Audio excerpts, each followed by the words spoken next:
Gayle Chong Kwan es una artista británica contemporánea cuya obra se distingue por su carácter colaborativo y su enfoque crítico hacia la historia, la memoria y el entorno.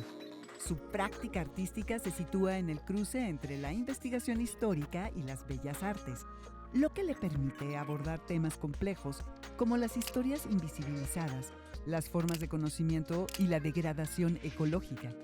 A través de este enfoque, Chong Kwan construye propuestas que no solo buscan representar, sino también cuestionar y reinterpretar las narrativas dominantes. Su producción artística se caracteriza por el uso de instalaciones de múltiples capas, así como por la incorporación de tecnologías contemporáneas como la realidad extendida, XR, además de performance y rituales. Un rasgo distintivo de su trabajo es el uso de archivos, artefactos, alimentos y residuos, los cuales adquieren un valor simbólico dentro de sus obras. Estas elecciones materiales refuerzan su interés por lo efímero, lo olvidado y lo desechado, generando experiencias inmersivas que invitan al espectador a reflexionar sobre la relación entre el pasado, el presente y el medio ambiente. A lo largo de su trayectoria, ha participado en importantes exposiciones internacionales que consolidan su reconocimiento en el ámbito artístico.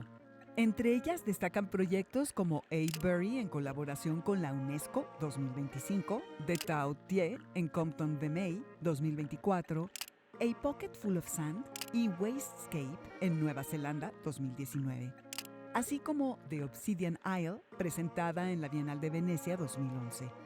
Estas exposiciones reflejan la amplitud geográfica y conceptual de su trabajo, así como su interés por conectar contextos culturales diversos. Actualmente se desempeña como profesora de Bellas Artes en Central St. Martin's, institución perteneciente a la Universidad de las Artes de Londres, donde continúa desarrollando tanto su práctica artística como su labor docente. La trayectoria de Gayle Chong Kwan destaca por su capacidad para integrar investigación, creación y reflexión crítica en una propuesta artística coherente. Su obra no solo amplía los límites de las bellas artes contemporáneas, sino que también plantea nuevas formas de comprender la relación entre historia, cultura y medio ambiente, consolidándola como una figura relevante en el panorama artístico actual.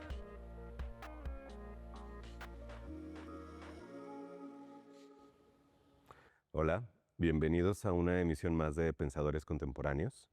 Hoy tenemos el placer de entrevistar a Gayle Chong Kwan, una artista británica que ha desarrollado su trabajo en distintas y variadas formas de conversación en torno a la historia de la ciencia, ligada a procesos artísticos y a otro tipo de historias sociales que la atraviesan. Mi nombre es Julio García Murillo, soy subdirector de programas públicos del Museo Universitario de Arte Contemporáneo MUAC y la conversación la tendremos en inglés. Gayle, thank you very much for having this interview now in the Pensadores Contemporáneos TV UNAM show. And I'd like to start, your work brings together different media, different ways of understanding the history of science, how it crosses the social histories as well, and diasporic tensions. But the media is really something that you're really into as well. So to start, I'd like to open off probably more anecdotally or more personal question regarding your background and how these stories of science, of museums, how to put upside down the museums, where did you first encounter this in your life? So it's a pleasure to be here, and thank you for a really pivotal question, because my practice and my art and my research are really kind of part of who I am. So I describe my practice as coming from, in a way, my natality, my birth. So I'm half Chinese Mauritian and I'm half Scottish. I grew up in Edinburgh in Scotland, and I grew up with mixed identity. So I had my father who came as an immigrant. He left Mauritius in 1959, went by boat all the way up to Edinburgh and studied at the university, and he met my mother there. She's blonde Scottish. Her and I don't look very alike, but we are very, very alike. So it was kind of growing up with this idea of being Scottish, but looking and being treated quite differently. When I grew up in the 1970s and 80s in Scotland, it wasn't multicultural at all. So I had the experience of seeing my father experience racism, even though he was in a sort of a professional occupation. And also I'd experienced it myself. I'd walk down the street and people would sometimes shout out, like, chinky or things like that, and I'd be like, who? And so it's this sort of very early feeling of being othered slightly. And then I grew up also going to, I've just done a very large recent exhibition at the National Museum of Scotland. And that's a place that I spent a lot of time in my childhood there. But at the same time, I was going to Mauritius and experiencing another kind of museum, so the Natural History Museum in Port Louis. And I guess at a very early age, I could see these kind of common, almost like tropes of display and framing, and had a sense of some sort of conversation going on between them. And then, my first undergraduate degree was actually in post-colonial sub-Saharan African politics and history. So I think I've always been really interested in understanding what these kind of cross currents, both in terms of different places, of colonialism, of museology, how we present other cultures, where that's kind of come from. I've never heard or have this idea that how you could identify these sort of tropes or even dispositives or apparatuses that are like common in a sort of global post-war museological or probably post-18th century museological, like international and then universal language. So it's like for me it's like having like to in the way that I read it is how the museological traditions encrypted entangled histories in a way, but they were like really open to view if you have the capacity to be like in a sort of threshold between this and that other part of the world. I think that idea of encryption is really sort of key, because actually it's a sense that there's a kind of framing and flattening that goes on of the complexities. So in some way, these kind of frames of display, these the way in which things are extrapolated from and separated and sort of collected and categorized and then shown, you can see, it's now I can reflect that actually there was some sort of sensibility or awareness I had, and it's continued throughout all my sort of education and research. Gayle, this sounds very interesting, and I think that your work often emerge from encounters between objects, histories, storytelling, archives, and when this like background started to appear like in your professional artistic work. That's a really interesting question, because it's strange, as an artist, you reach a certain point where you're reunited with artworks that you made when you were like 14 or 15. And I've got them back. They were in different places, and looking at them, I can see a direct line between works I did there and what I'm doing now. So one of the first works I did when I was about 15 was I had a photograph of my mother, who, as I said, is blonde Scottish, and I grew up feeling, obviously looking quite different. And what I did is I took photographs of myself and my sisters, and I cut them up, and I collaged them to make a larger image of my mother. So it was like putting it was, in a way, I think what I was saying was that, we might look different, but we are part of her. So it's quite a big work. And then another work that I did, which I have, is hand-sewn sort of threads of myself with, it was kind of drawing on Rousseau and Klimt, but I have plants and roots and things, all hand-sewn in embroidery behind me. And I'm kind of semi-naked, but standing there at one with these. And these are when I was like 15. And then another one was a mask and I can just see the kind of threads. So it's really interesting when you reach a certain point where you can look back and you're like, I was kind of doing some of those things then, and I've just extended them out and developed them over my entire sort of art practice and life. It's like, it's like returning to a sort of portrait of a young artist. Yes. And finding out that there were that those were like identity questions in a way, Yes. and Yes. ways of self-represent yourself. Yes, but I think it's quite interesting. Now I can see with time, looking back, and I'm like, God, I was sort of thinking about that then. And I think that, you know, some of the work I do in my art practice, but also sort of socially engaged projects and working with young people, it makes you realize how important questions are children are asking at ages when we think they're still children, but actually they're asking really important questions for themselves. Yeah, I mean, you already mentioned Klimt or Rousseau, but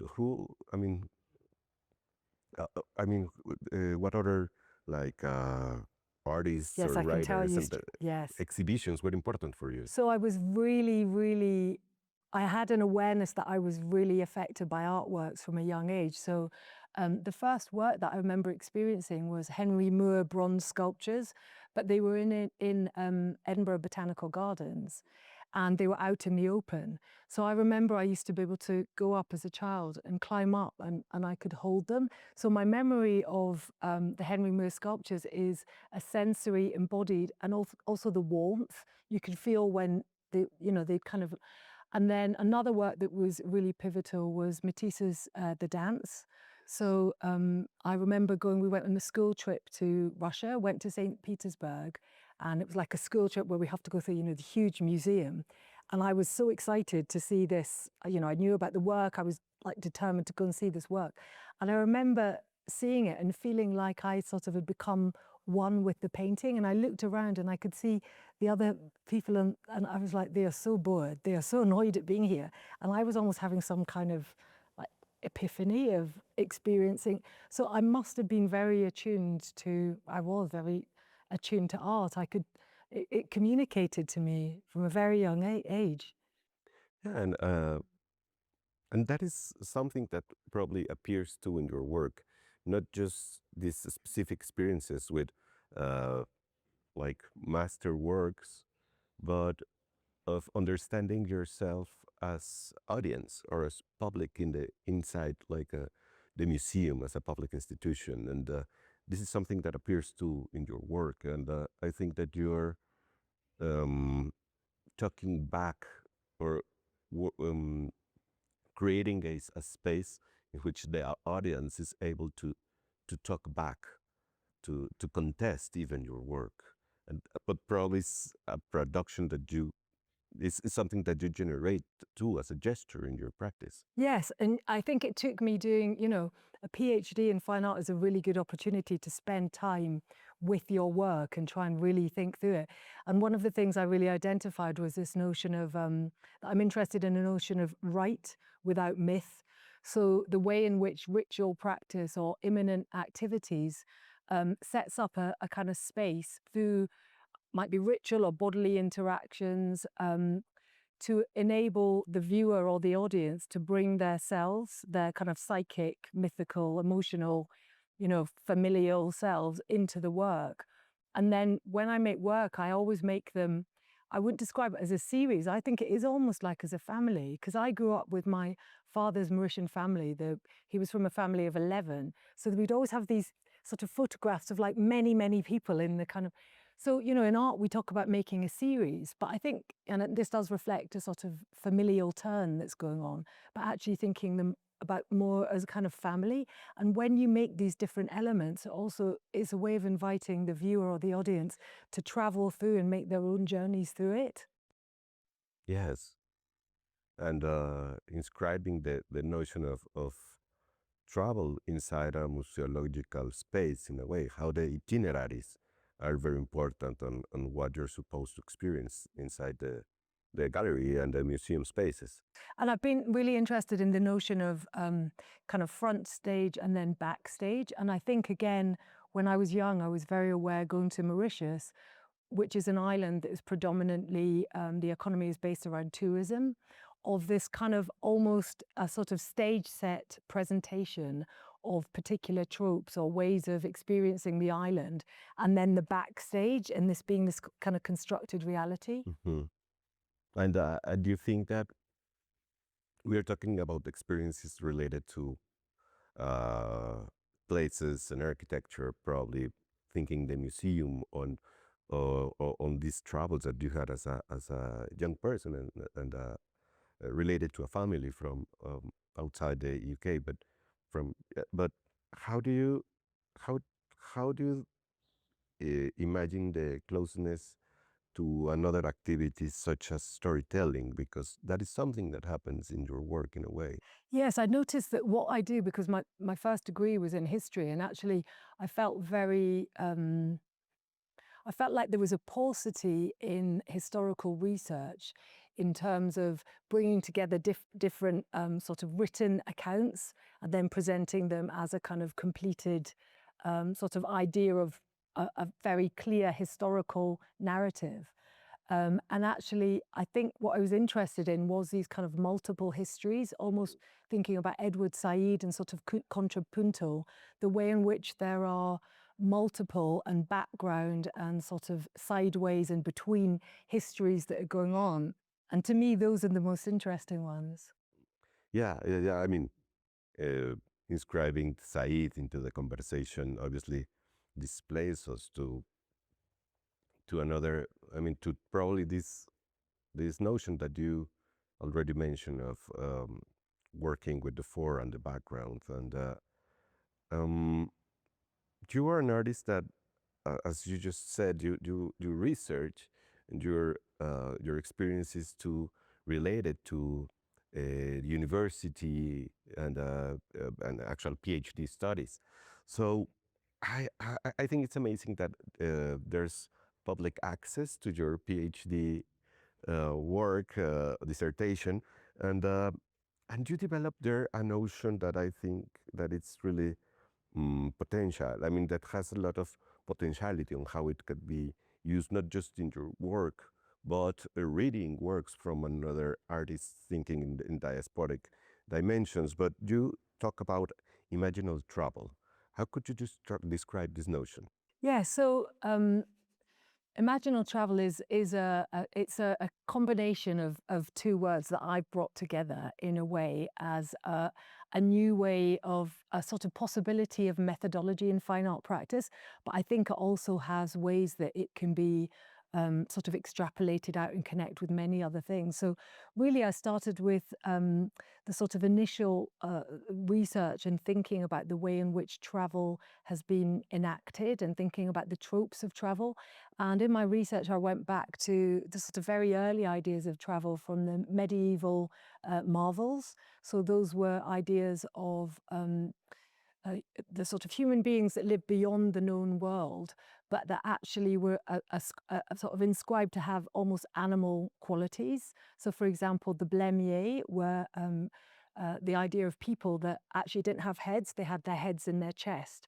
So you can see in that this kind of othering in terms of, well, where would the brain be? You know, they're almost like animalistic, and they're always sited in the kind of wilds of mountains or water away from the center. And then I started really thinking and sort of and reading and researching and also doing art practice at the same time, of thinking about the way in which travel has sort of led into very particular colonial and neo-colonial ways of being in the world. So there are, I would argue, there are political and ecological implications of what we think travel is. And with imaginal travel, I was really going back to an earlier idea. So the imaginal is a way of thinking of an earlier idea of, we always think of the word imagination, but in a way this is going back to the notion of sort of phantasm or images before they became separated into the idea of fantasy or reality. So in my notion of imaginal travel, it's like going back to the very essence of images and the kind of wonder of images and almost going into the images rather than sort of using them yourself. So it's a kind of particular way of being and enacting and sort of art methodology as well. And what other, I mean, this is a very like deep and interesting question. How do you relate yourself with the, let's say, history of images, and how probably you are sort of creating a methodology and getting closer to other artists as references in order to contest the contemporary uses and circulation of images in social media. But I don't know, I mean, probably it's the 20th century was created that machine or that apparatus of machine multiplication, and coming back in a sort of materialist way displaces how we relate and how we retell these histories in a way. Yes, and I would argue that museums and that sort of museological impulse, which is to collect, to separate, to classify, to categorize, and then to show, is kind of part of this sort of framing as separation. So what that does is it kind of silences more complex histories or realities. It separates them from their sort of relational or cosmological, and in essence, it enacts a kind of travel whereby you travel through safely framed people and places. They become the backdrop.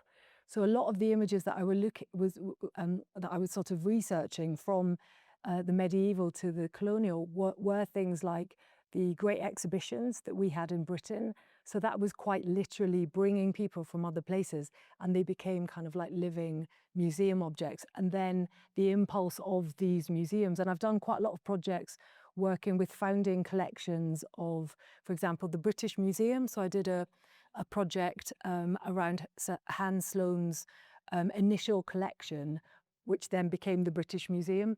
And that was funded in the main by his wife's salary, which came through, or his wife's sort of inheritance, which was from slavery plantations. So all these kind of interconnectedness that's going on. So really, in imaginal travel, I'm arguing for a sort of different way of approaching how we move in the world, that actually everything's moving and we're moving with it. So I guess that's why in my artworks you have these different moments, and I'm asking people to move and travel through. I never make something where it's one finished piece and that kind of reduces or encapsulates. That is not what I want to do at all. And you use this concept too of interiority or internal while you are developing the notion of imaginal travel. How do you relate this? How do you? I mean, I think that the notion of participation and storytelling is related to this notion of interiority. Mm-hmm. So I think it's this sense that in this notion of right without myth, how do we bring people into things?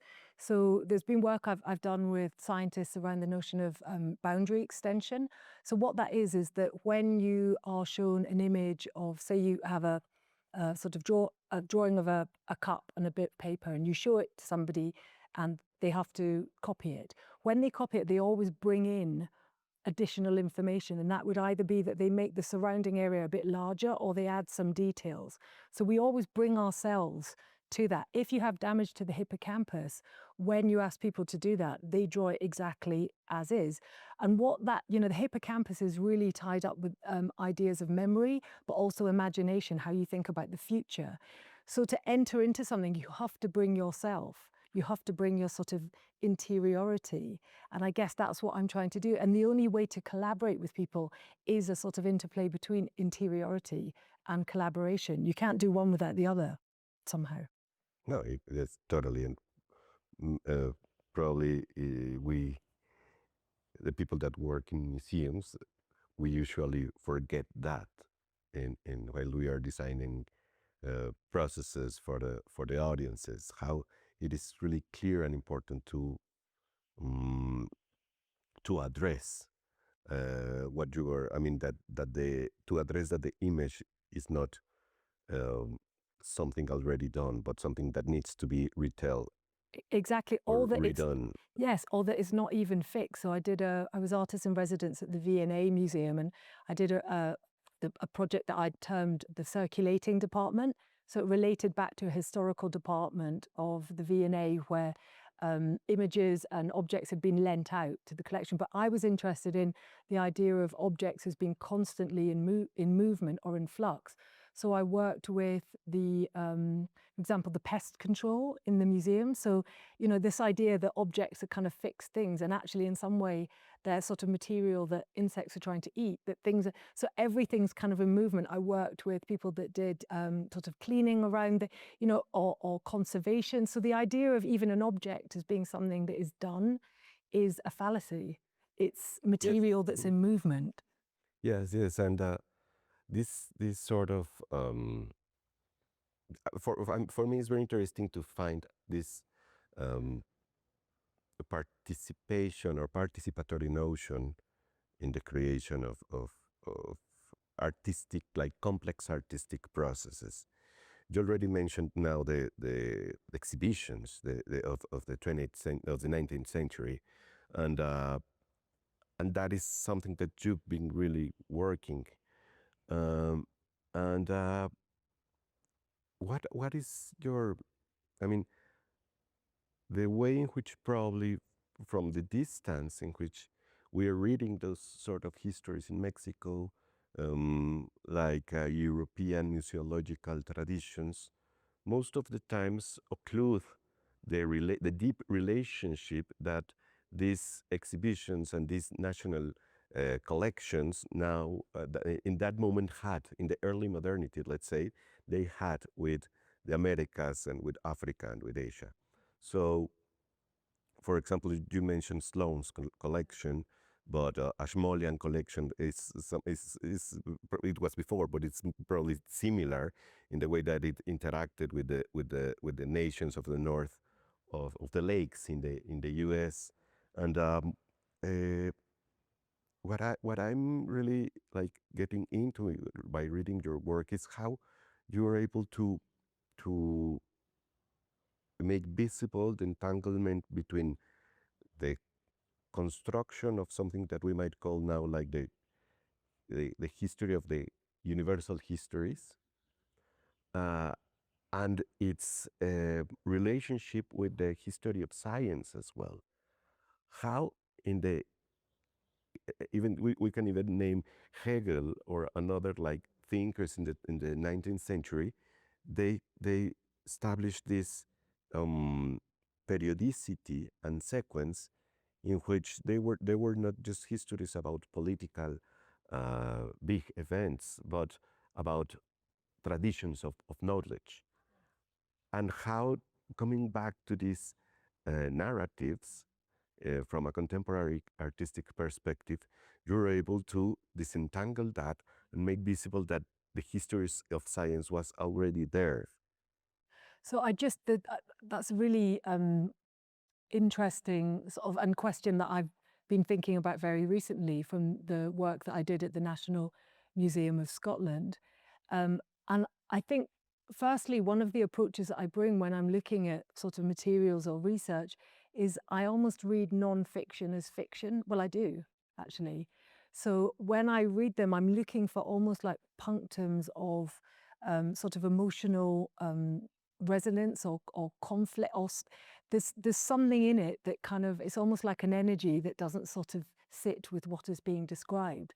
So I go into this process of feeling almost quite underwater with the research, and actually this most recent research, which was looking at science in relation to the Scottish Enlightenment, the scientific Enlightenment, was really sort of in-depth and difficult research because I was making connections with very sort of dark and difficult histories in connection with slavery and in connection with, and then understanding that, for example, the work that I did at the National Museum of Scotland, I named quite sort of on purpose the Great Instauration. I want people to go back to Francis Bacon's founding text of the scientific method, because it's a literary creation. in it, the kind of gendered language that he uses for science, sort of penetrating nature.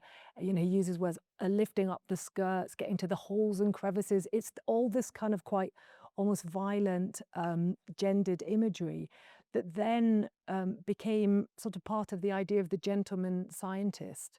There was this sort of notion that they are objectively using these scientific instruments and enacting new knowledge. And I would argue, and as an artist, I could really see how much each of these different scientific instruments that I started looking into enacted a particular kind of gaze, a scientific gaze, and that gaze has consequences of action in the world. That's kind of how I sort of feel through it. And that these scientific instruments, which of course brought in, you know, new knowledge but they enact a particular way of, again, sort of picking, collecting, separating, cutting, flattening, destroying. You know, it's a particular way of sort of looking at the separate, almost atomistically, rather than the whole. So yeah, that was kind of one of the ways in. There's so many. I'm also thinking now of another project I did in New Zealand, where I was invited to. They were doing a Pacific Island project, and it was a museum in New Zealand. The majority of the objects had been gifted to missionaries, so there was absolutely no details about what these objects were. The only information would generally be the name of the missionary that had kind of. So the museum, in trying to open this up, and invited people from different islands. So I was there for the Samoan Island Day. So lots of people from Samoa came, there was music, there was introductions, and they said in their opening speech, when we got the invitation to come, we thought it was to take our ancestors back. But no, what they were being asked to do was go into a very large room where all the objects were placed out. They were given sort of, you know, handling gloves and things, and basically they were being asked for information by the museum about what these objects were. So in effect, it was kind of unpaid intellectual labor, I would say. And the museum was doing this very well-meaningly, but and then the people that were there were sort of saying, well, you know, this is called, you said that this is a necklace. This isn't a necklace. This is something that's worn as part of something that's worn during a sort of festivity, during a particular seasonal thing, and it's worn in relation to this. And what they were really saying was, these aren't objects or objects of our ancestors. These are our ancestors. And at that moment, I could feel almost like these completely different worlds existing in the same. And yeah, I could sort of feel it. I felt it emotionally. That's how I'd sort of describe it. And in a way is to feel how you can have like how a museum can become a place in which different territories or different narrative worlds collide and dispute at the same moment and in the same processes. You were mentioning the quote in the Francis Bacon quote in the Great Instauration work, and how probably yes, that is like the modern text in which scientific method arises, but you already said it. Probably that was the moment in which the separation appeared. I mean, with this sort of violent metaphors, and how probably there was like it's like a consummation in which the object is separated from a subject in a way, and in which, in a sort of historical way, this subject decided who are the people that might be living in the object milieu. Exactly. Yeah. Yes. I completely agree. I don't know. I think it's a very interesting work, and I'd like to talk a little bit more about the context, how it was possible to emerge from the conjunction of different festivals, and how the commission, in the commission, you decided to work with 6 different artifacts, like early modern scientific Yes. artifacts. So again, the sort of, when I start a project or a work, or I really don't know what is going to come out of it at all. I have kind of like a feeling or questions or something. And I was really aware that the particular space that I was showing in, which is a huge sort of space called the Grand Gallery in the National Museum of Scotland, and it's quite literally an architecture of the Enlightenment. So it looks like a giant greenhouse or Wardian case. It embodies the idea of light, the Enlightenment, and light sort of providing information and new knowledge and kind of things like that. So I sort of get lost in the research, and there were moments in it where I feel really like I almost go to liquid or something. I don't know where I am in it, and it's quite a strange place to be. And this time, because the research was taking me to, persecution of traditional Jamaican healers in Scotland, the role of Scottish doctors on slave ships and running slave plantations, the money that had come from a lot of slave plantations into Scotland for the university, for the Department of Medicine, and for hospitals. So it's like being in all of this, and it all kind of swirls around. And at some point, I know I've got to start to bring things out of it, because for the commission, I could have done anything, and I could have worked with one object. But I decided I wanted to work across 8 collections. So I did research in the Science Museum, the Wellcome Collection, the National Museum of Scotland, the Royal Botanical Gardens of Edinburgh. I sort of felt like I had to go over all, and then through that it was the theodolite that got me. So the theodolite is a scientific instrument, and there's a theodolite that almost looks over the Grand Gallery. So it's almost like a kind of way into how you look at it. And the theodolite was a scientific instrument that was invented to measure and sort of map out territory. So you look through it, and it would kind of turn around and put things upside down. So that also started going into this idea of sort of readjusting different perspectives on it. But the theodolite was both used in Scotland by landowners who were trying to claim the Highlands. So there was a kind of colonial expansion in Scotland, but also it was used really widely through the colonial expansion as well. And this particular theodolite also had a relationship to Mauritius, because it had been taken to Mauritius to view the transit of Venus. So there was this kind of mixture of different things going on. So from that, I started to feel, I was like, okay, I can see that each of these it's a way to gather together particular sort of gaze and how each of these enacts that. And here comes again, like the notion of gaze. I mean, how you how do you how let's say it in a different way. This inversion of the world that you were able to see in a very factical way through the theodolite, using it on the other direction, was something that you used too in the exhibition as a museological strategy as well. There's a sort of upside down in the gallery. Yeah, so I think in one sense I was thinking, well, I disagree that this knowledge comes through this Enlightenment approach. And actually, what about these kind of, the roots, the things where we've come from, this, the roots in plants were the very starting point of medicine anyway. In Edinburgh, the sort of botanical keeper and the museum Materia Medica were connected. So, in the carrying out the degree of medicine, you would have to go to the botanical garden and look at it. So they've always been connected. So for me, it was also thinking about Husserl's notion of sedimentation, the way in which in any one moment there are multiple and sort of hidden or unconscious histories within them. And maybe one of the roles of an artist is, to sort of upturn that, because we can't rethink scientific histories, but we can, I'm an artist, I'm a sculptor.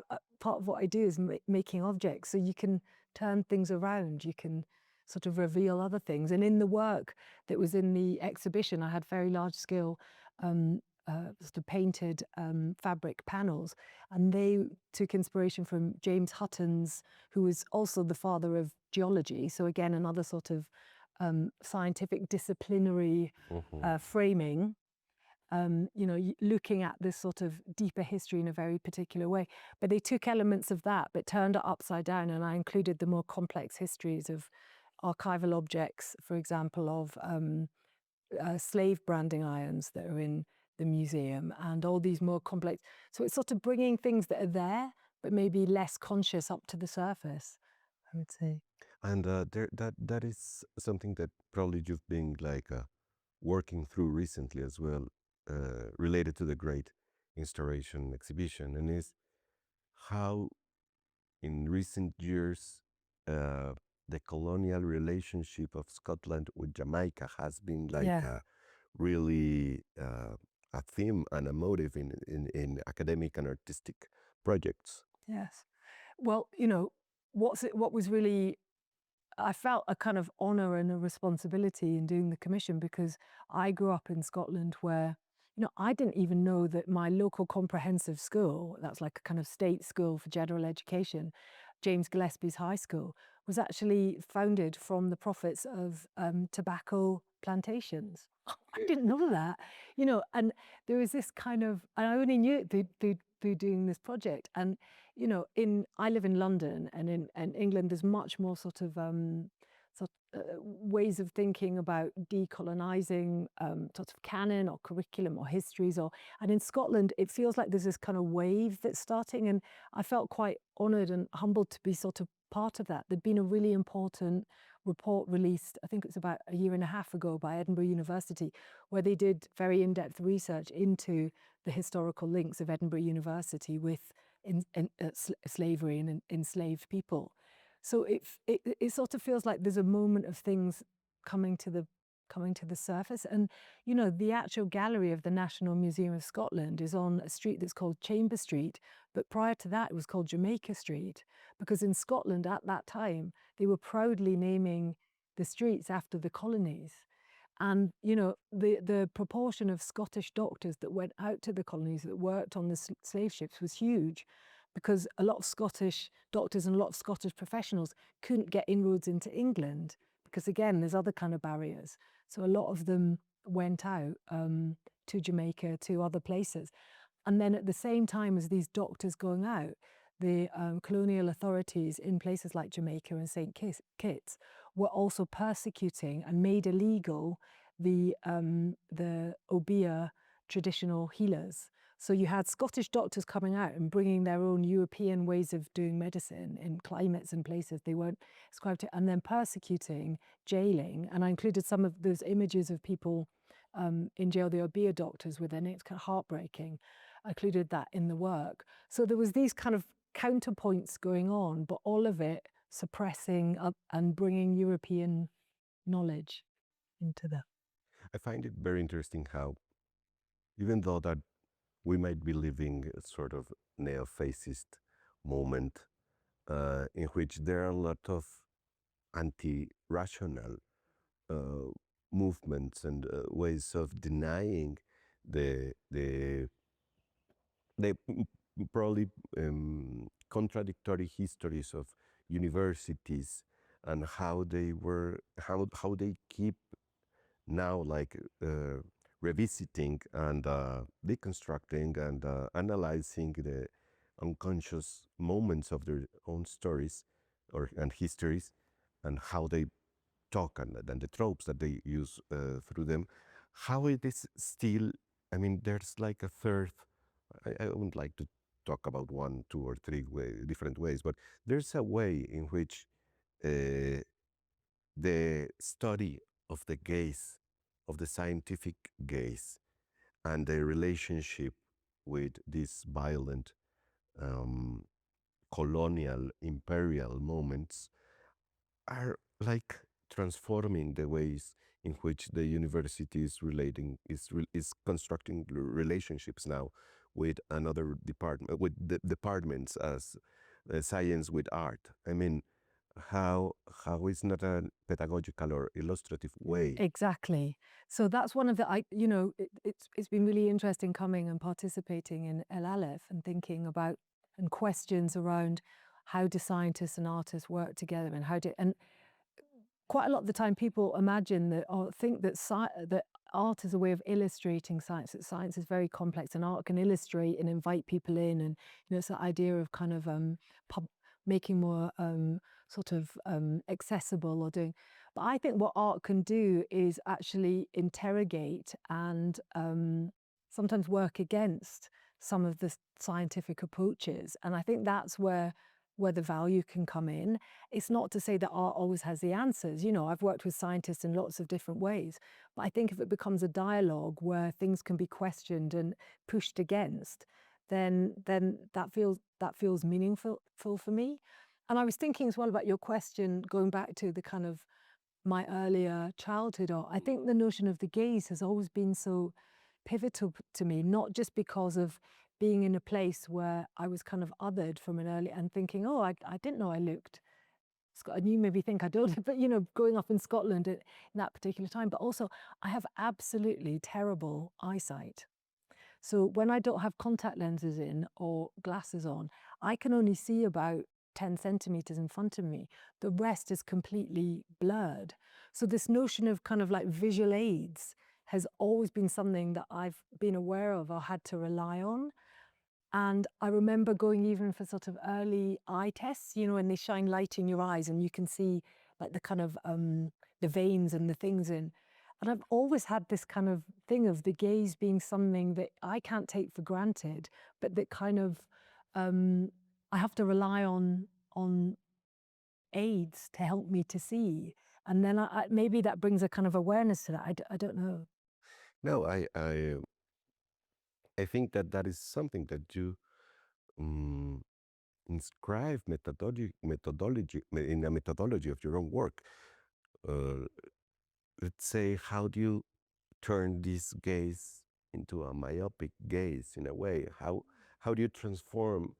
How do you how do you distort or alter the ways in which the scientific and the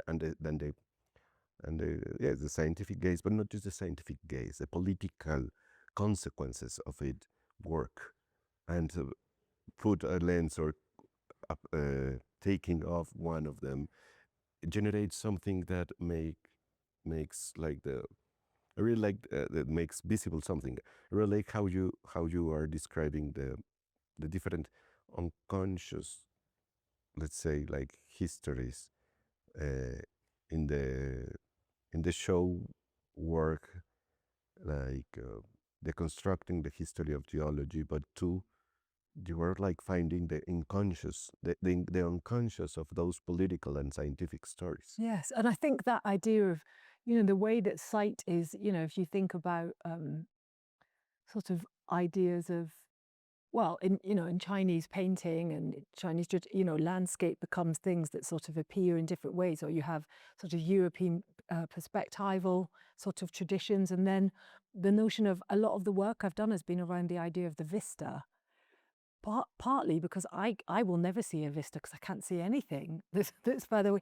So, I've always had to imagine what I couldn't see. So I've had a very active imagination from a young age because it's blurred. I have to sort of make things from information that's just partial.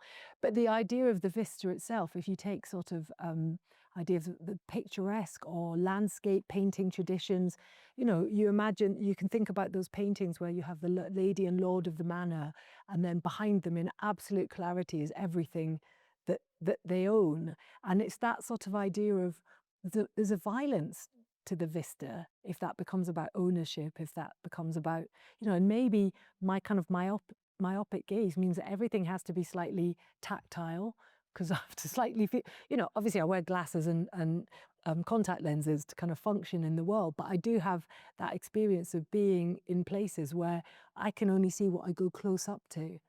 And then the rest, and when I go up, it becomes suddenly edges and then it moves away.